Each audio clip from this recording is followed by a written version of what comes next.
What is it about? It's about Riley's journey into puberty and the new emotions that come to help her along that, how they integrate with the older emotions. And just honestly, it's just, to me, that, and it's like the brilliance of Pixar taking the challenge of the complex life of like emotions and making it accessible. And it is accessible. Like you watch it and you're like, oh, what a beautiful way to see the emotional life. Yeah. An emotional upheaval. And then a resolution. It's brilliantly done. What makes it so cool to get to know the emotions in our mind? I think that is the thing that is cool, is to get to know them. You know, because for many years in my life, I tried to push them away. Yeah. I was like, nah, I don't like that feeling. That's not good. But the more I got to know them, the more that I gave them a seat at the table, the more that I gave them compassion, then it's like, oh, they're for me. They're not against me. You know, that's a huge part of the message of this film. Yeah, what's cool about getting to know our emotions is the awareness that they're there to protect us. I mean, fear quite literally will protect you. Disgust protects you. And envy teaches you what you want. You know, sadness shows you shows you that you loved, or showed you that you cared. Anger stands up for what's right. I mean, all these emotions are there to protect us and to teach us, and not, learning from them, giving them a seat at the table, and also welcoming them in and learning from what they have to say. Embracing them. What makes fear tick? Well, I loved the description that Kelsey and Mark gave me when I first started recording, because I was curious the distinction between fear and anxiety. And they said fear is reacting off an actual threat, and anxiety is reacting off a perceived threat.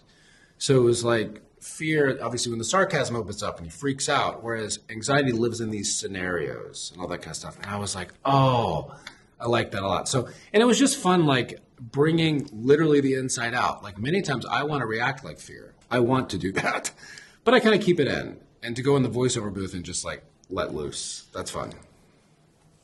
Who do I voice? I voice Disgust, and Disgust is very correct about all things, all of the time. Very protective of Riley. She doesn't want Riley to fall to social poison, to actual poison, to physical danger. And she's not afraid to speak her mind and in order to protect Riley. And she's very correct in her opinions. Oh, always. Disgust is a vital emotion for Riley because disgust is a protector of Riley. Like all the emotions, disgust exists to preserve Riley's physical safety and her social safety. So I think Riley's probably, is it like 12 to 13? She's a big hockey player, and she is about to go to a hockey camp with her friends. And that's when she meets these kind of older, actually, she just left middle school, so she's going into high school. And she meets the high school girls that are part of the high school hockey team. And so then she's kind of in awe of them. Oof. I'd say when I was a teenager, it is a mixed bag. Yeah. But I would think embarrassment, anxiety, those seem to be kind of the prominent, like wanting to fit in, feeling uncomfortable, envy, that kind of thing. That was like those were the trinity of the day. When I was a teenager, it was all of the emotions except for joy. It was ennui. It was embarrassment. It was disgust. It was anger. It was everyone except for joy and nostalgia. I think it's important to talk about emotions in an accessible way because it leads to, aside from leading to mental health, it leads to just a happier life. I think it makes relationships better. A lot of people say, oh, take your kid there. Take your kid to see Inside Out 2. I would say take your partner to see Inside Out 2. Go with your parents. I think any emotional awareness is just going to better your life. Yeah. Why do I think it's important to talk about my emotions in an accessible way? There's something to piggyback on that. I think it's also the more that I connect with the other ones, it just increases the joy. To make fear accessible, to make the anxiety, to say, hey, I hear you. I know you're trying to help. it only increases, I think, the joy. Because I think the more I push other stuff out, then joy gets kind of squashed a little bit. Yeah, I think to feel all the emotions is to feel alive in this world. Yeah. Yeah. A typical recording session is with Kelsey and Mark across from me in the booth, and I have lines and I get to play, and Kelsey gives me notes or says just to play, say it your own way. It just feels like a fun game. It's so fun. It's like a game night, except I'm working.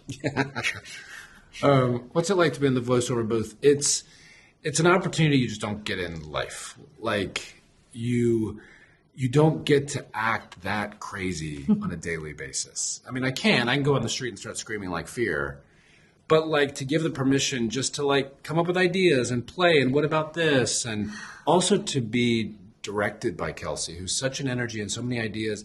As an actor, just be like, oh, that's such a great idea. Let me try this. And you can just kind of feel the molding happening. And that's really fun. Ooh. Why should audiences not see Inside Out 2? Yeah, there is no reason. Yeah. You first.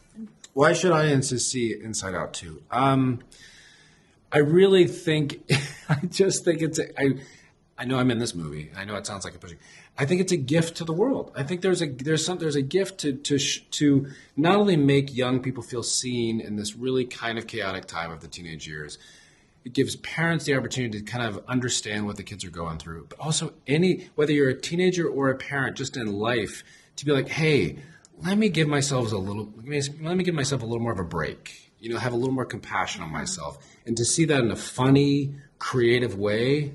Game changer. Yeah, that's what I was going to say. Audiences should see this movie because, first of all, it's a funny, very funny roller coaster of a movie. It's just an entertaining, fun time to share with your loved ones. And subversively, it gives us language to talk about our emotions and our sense of self and our belief system. And it subversively teaches us how to live better lives by accessing our emotions and welcoming them to our lives.